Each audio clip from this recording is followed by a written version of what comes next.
Ah, excusez-moi, mes chers élèves de 4e 3, 4e 5, 4e 7, je me suis un peu assoupi en cette période de confinement avec toutes vos copies à corriger. Je suis un petit peu endormi. Excusez-moi. Alors, aujourd'hui, nous allons terminer ce chapitre de géographie, ce long chapitre. Et nous commencerons la semaine prochaine un nouveau chapitre, mais cette fois-ci un chapitre d'histoire, des la grenouille. Nous repartons donc sur l'histoire, 19e siècle. Après le long chapitre sur la Révolution française et l'Empire, Napoléon Ier, eh bien, nous étudierons un chapitre très important, à savoir la Révolution industrielle au 19e siècle, un autre type de révolution. Pour l'instant, donc aujourd'hui, nous finissons notre chapitre de géographie, mondialisation, mer et océan, un monde maritimisé. Petit rappel des notions vues précédemment. Nous avons vu la révolution des transports grâce aux conteneurs, aux porte-conteneurs. Nous avons vu l'importance des routes maritimes pour ces porte-conteneurs. Nous avons également souligné l'importance des passages stratégiques concernant ces routes maritimes, les canaux, les détroits.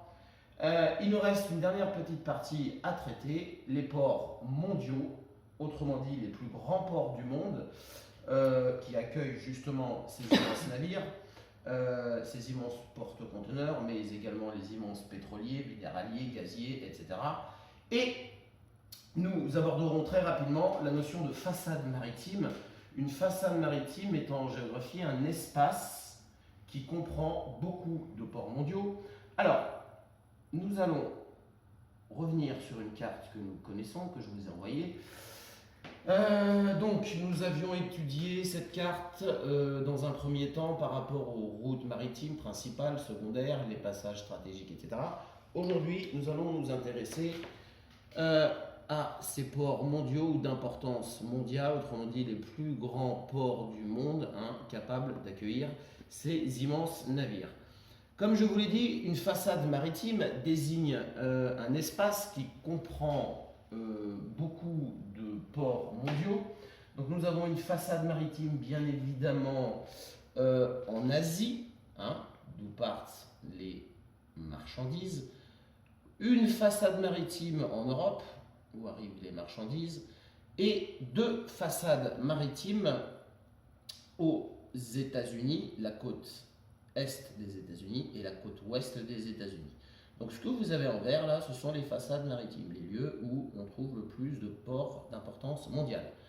Nous allons consacrer notre étude aujourd'hui à un port particulier, le port de Rotterdam, un port gigantesque d'importance mondiale, et Rotterdam est le premier port européen. Alors, ce port de Rotterdam, il faut d'abord en comprendre les dimensions. Le port de Rotterdam, eh bien figurez-vous qu'il fait 40 km de long et 10 km de large. Alors, peut-être une petite chose que j'ai oubliée, souvenez-vous, quand je vous ai dit, oula, je suis fatigué, peut-être reprendre, vous voyez, Voilà, alors, je reprends. Comme je vous l'ai déjà dit, en géographie, lorsque nous faisons une étude de cas, c'est-à-dire lorsque nous étudions un exemple, un lieu, eh bien, il faut d'abord situer ce lieu. J'aurais dû commencer par là. Alors, et à différentes échelles. Donc, le port de Rotterdam se situe d'abord sur le continent européen, Europe de l'Ouest, plus précisément aux Pays-Bas, en bordure de la mer du Nord. Donc Rotterdam, un port situé aux Pays-Bas, le premier port européen. Donc je reviens à mon croquis précédent qui nous permet d'appréhender les dimensions de ce port, 40 km de long sur 10 km de large. Deuxième chose à comprendre, c'est un port qui fonctionne par zonage. C'est-à-dire qu'il y a différentes zones réservées à des bateaux particuliers. C'est-à-dire que un porte-conteneur, lorsqu'il arrive à Rotterdam, évidemment, il ne va pas amarrer à n'importe quel quai, hein. Nous avons ici, par exemple, la zone réservée aux porte-conteneurs. En jaune, nous avons la zone, les quais réservés aux pétroliers, hein, ces immenses navires, souvent de 300 mètres de long, qui apportent du pétrole à Rotterdam.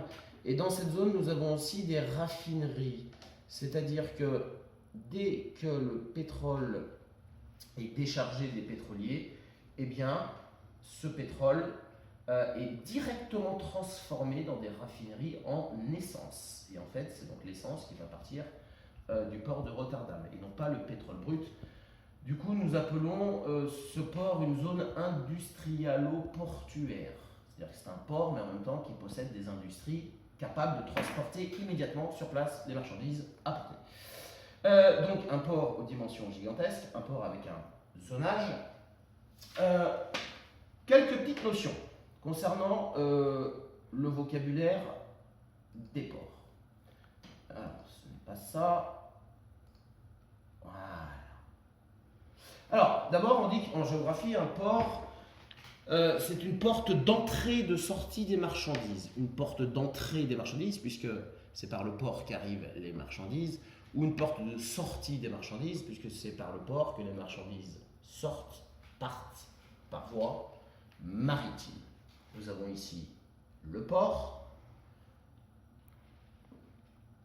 Ici, ce qu'on appelle l'avant-pays maritime. L'avant-pays maritime, ça désigne la zone maritime, mer ou océan, avant le port, d'où arrivent les bateaux. Et nous avons ici l'arrière-pays terrestre ou hinterland, les terres après le port. Et l'interland, cela désigne précisément toutes les terres après le port où sont livrées les marchandises qui arrivent au port.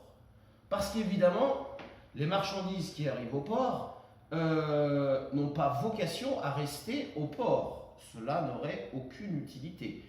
Le but, c'est que les marchandises qui arrivent dans un port soient le plus vite possible transportées partout dans les hinterlands, à l'intérieur des terres, pour être distribuées. Distribuées aux usines, distribuées aux magasins, etc., etc.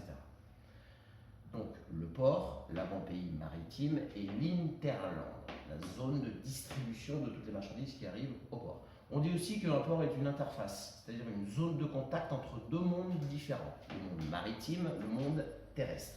Et généralement, une interface eh bien, crée beaucoup d'échanges, puisque c'est une zone de contact entre deux mondes différents. Et on voit en quoi un port crée énormément d'échanges. Alors, nous allons regarder deux petits documents vidéo qui vont nous permettre de comprendre l'organisation de ce port. Je vous ai dit un zonage précis, autrement dit des zones réservées à certains bateaux en fonction des marchandises. Nous allons voir ça plus précisément. Dans les vidéos, nous allons voir également l'interland, cette zone terrestre après le port où sont distribuées les marchandises. Nous allons voir comment elles sont distribuées. Nous avons une petite idée, transport multimodal. Et également une vidéo qui va nous montrer comment un porte-conteneur est déchargé, à quelle vitesse il est déchargé et avec quelle organisation. Alors, commençons par l'organisation du port de Rotterdam. Et ben voilà, Jamie, je t'ai trouvé le fils de Virgo. T'as vu le monstre? C'est ce qu'on appelle un porte-conteneur. Comment je vais trouver les scooters, moi, dans tout ça? Eh, Jamie, le meilleur moyen pour visiter le bateau, c'est de prendre la grue, hein. T'as vu? C'est un véritable immeuble. Dis donc, ça monte drôlement vite. Alors, en fait, ce n'est pas cette vidéo, excusez-moi, je me suis trompé. Ça doit être celle-ci. Bon, nous avons eu une petite vue sur, à nouveau, un porte-conteneur. Le terminal fruitier se trouve Donc, dans la résidence, c'est-à-dire la partie la plus ancienne du port. donc, le port de Rotterdam, 40 km de long. Ils viennent de nous parler du terminal fruitier. Souvenez-vous, un terminal ou un point de rupture de charge, c'est le lieu où une marchandise va changer de moyen de transport. Donc, les bateaux qui transportent des fruits du monde entier, eh bien, ils vont amarrer ici. Paris-Sud, elle, accueille le premier terminal pétrolier construit dans les années 50 aujourd'hui. Donc, les quais qui accueillent ces immenses pétroliers. Puis, il y a également des infrastructures liées à l'activité pétrochimique. Plus à l'ouest, l'Europort et le Maasvlakte, construit dans les années 80. On y trouve également un terminal pétrolier, mais qui accueille d'énormes bateaux, des supertankers. On y décharge également des minerais, comme le charbon ou le nickel, des marchandises agricoles en vrac, comme le soja, et puis il y a aussi un terminal conteneur entièrement automatisé. Donc un terminal conteneur pour les porte-conteneurs. J'allais oublier. Il y a également des passagers qui embarquent et qui débarquent à Rotterdam. Ici précisément, ils font essentiellement la navette entre l'Angleterre et les Pays-Bas. Et puis, il y a quelques liaisons avec les pays scandinaves. Et puis, comme dans tous les ports du monde, il y a une capitainerie qui se trouve ici. Alors, le rôle de la capitainerie est fondamental.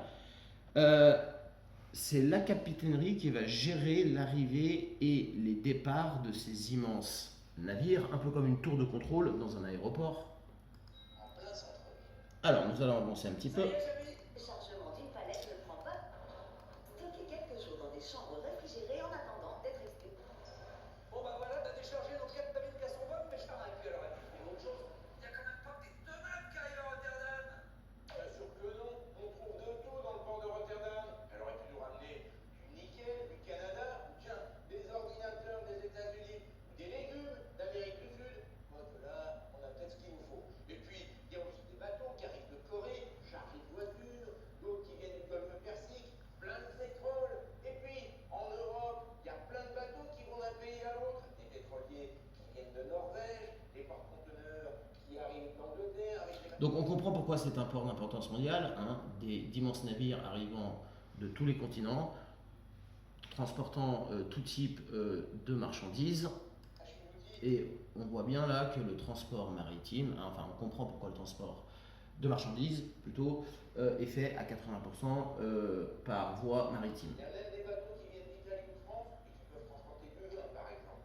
Eh mais Jamy, toutes ces marchandises qui sont déchargées à Rotterdam, elles restent quand même pas ici. Elles vont où après? Eh bien, elles sont évacuées vers l'intérieur de l'Europe. 50% d'entre elles voyagent par la route, 46%, c'est énorme, par voie fluviale, et seulement 4% par le rail.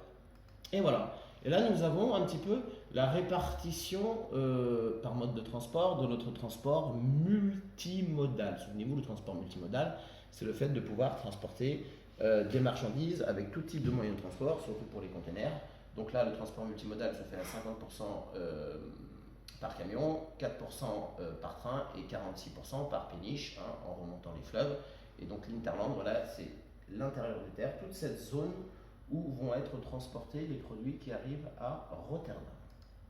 Le pétrole, lui, est directement évacué des tankers par de gros pipelines vers les raffineries installées sur place. Voilà, c'est ce dont je vous parlais tout à l'heure. Dans le port de Rotterdam, nous avons des usines que l'on appelle des raffineries. Et donc le pétrole qui arrive à Rotterdam avec les pétroliers, eh bien, il est directement transformé, vous voyez, sur des usines qui sont juste sur les quais, directement transformé en essence. Et c'est cette essence ensuite qui va être transportée dans l'Interland. Rotterdam, c'est la plus grande pompe à essence d'Europe. À proximité, on trouve le terminal minéralier et ses montagnes de charbon pour les centrales électriques. On trouve également du fer et autres minerais destinés à l'industrie sidérurgique. Pour éviter que la poussière n'envahisse le reste du port, on arrose régulièrement ces énormes tas de cailloux. Et puis, il y a un terminal un peu à part, le terminal roulier. Les voitures importées ou exportées voyagent dans ces énormes parkings flottants. Et ça ne chante pas pour décharger les 4000 véhicules qu'un tel navire peut contenir. Alors, on comprend évidemment l'importance de ce port, de par le nombre de bateaux qui y arrivent chaque année, à peu près 30 000 bateaux, pas n'importe quel bateau, des bateaux immenses transportant tout type de marchandises. Un port avec des zones spécialisées en fonction du type de bateau et du type de marchandises à décharger. Un port où nous avons sur place directement des usines, comme par exemple les raffineries, qui transforment sur place tout de suite le pétrole qui arrive. Alors, dernière petite vidéo, cette fois-ci, on va voir comment un porte-conteneur est déchargé. Je vous ai dit aujourd'hui, les plus gros porte-conteneurs transportent à peu près 18 000 conteneurs, 20 000 conteneurs. Lorsque le porte-conteneur arrive dans un port, à Rotterdam par exemple, eh bien, il faut décharger le plus vite possible ce porte-conteneur et nous allons voir de quelle manière c'est fait. Nous avons déjà quelques éléments. Nous savons que ces immenses grues, hein, vous savez, qui déplacent les conteneurs s'appellent des portiques, mais il n'y a pas que des portiques. Vous allez voir, ce déchargement est tout à fait stupéfiant. Alors, je vais caler la vidéo. Bienvenue dans le port de Rotterdam. Une mince exhaustive 10 000 par jour typifie le conteneur.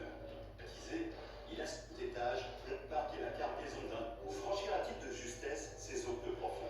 Voilà.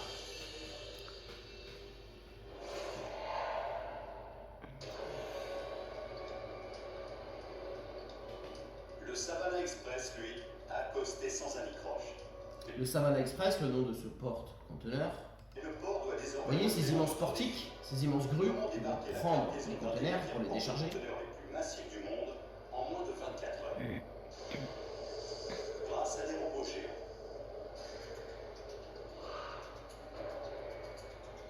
Presque toutes ces machines sont gérées par ordinateur. Alors, ça, on appelle ça un pont roulant. Une fois que le conteneur est déchargé sur le quai, eh bien, ce pont roulant, cette machine totalement automatisée, va déplacer les conteneurs au bon endroit en fonction de la destination finale. La cadence de travail de ces titans est tout simplement impressionnante.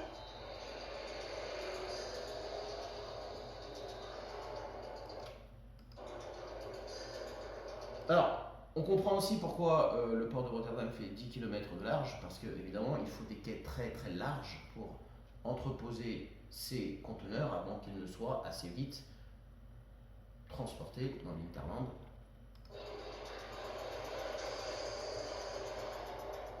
Cette étendue immense de dockers métalliques, c'est le terminal Delta. Alors, ça, ce sont des véhicules robots. Vous allez voir, on va vous expliquer qu'ils sont entièrement automatisés. Ils transportent les conteneurs sur le quai sans conducteur.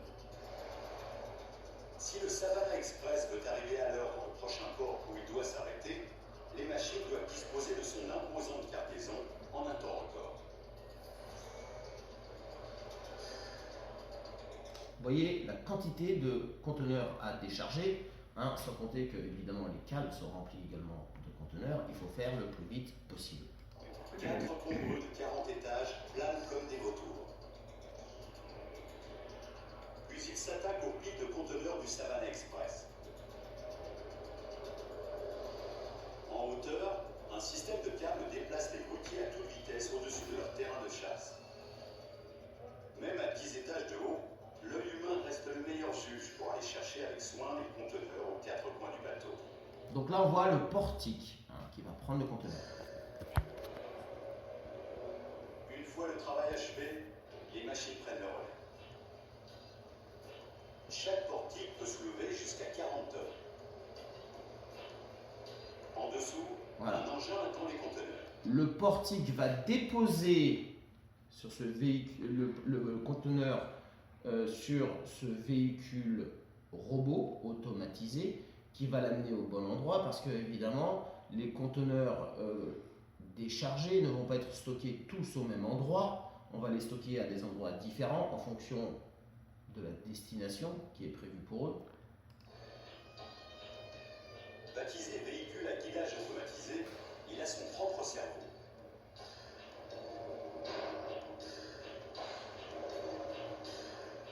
Il n'a pas besoin de conducteur, car un système de navigation embarqué gère sa position, sa direction et même sa vitesse grâce à un quadrillage magnétique installé sous le bitume.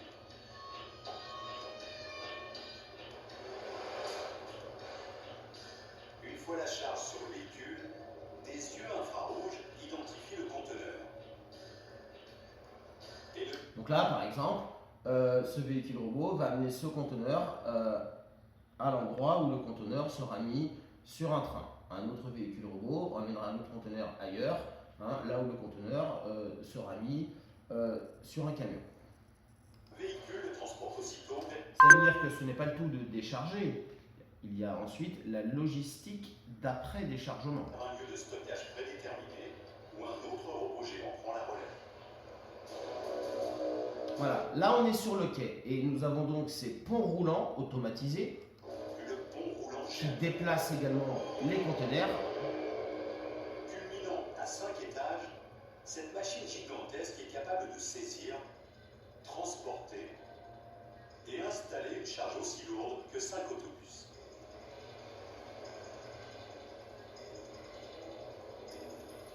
Comme les véhicules à guidage automatisé, le pont ne reçoit ses ordres d'aucun homme.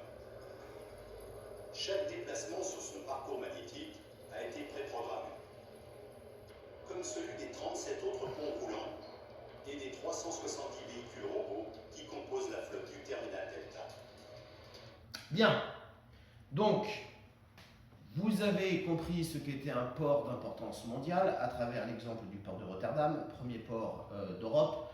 Un port gigantesque de par ses dimensions, 40 km de long, 10 km de large. Un port organisé avec un zonage, des zones spécialisées, des zones réservées à certains types de bateaux transportant certains types de marchandises. Nous avons vu que certaines marchandises qui arrivent au port, comme le pétrole, sont directement sur place transformées en essence avant d'être transportées dans l'Hinterland, zone industrialo-portuaire.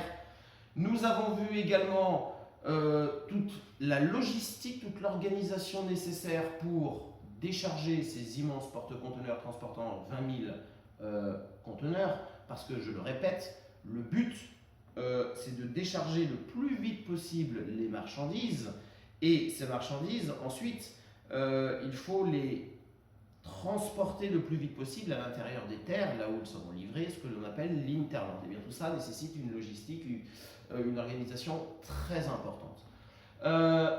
Eh bien, comme nous l'avons vu sur la carte, il y a dans le monde 4 façades maritimes, 4 zones, 4 espaces dans le monde qui possèdent un nombre important de ports d'importance mondiale, comme celui de Rotterdam.